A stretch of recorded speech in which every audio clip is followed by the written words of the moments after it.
There are so many different ways you can use Shea Butter Body Butter. I love this product. It has made such a difference. Let me show you all the ways.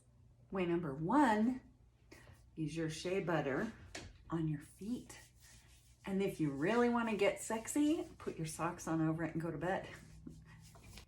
Use it right when you get out of the shower. Oh my gosh, put a little essential oil in there.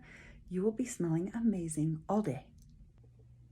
Rub some on your Great Dane's nose when it gets really dried out. Come here, Cookie. They love that. And my favorite way to use the Shea Butter Body Cream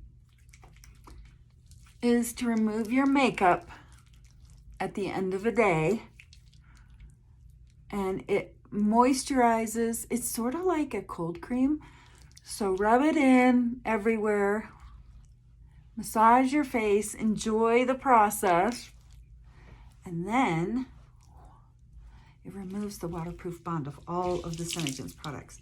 Take your warm washcloth, give yourself a little facial. It does feel really amazing.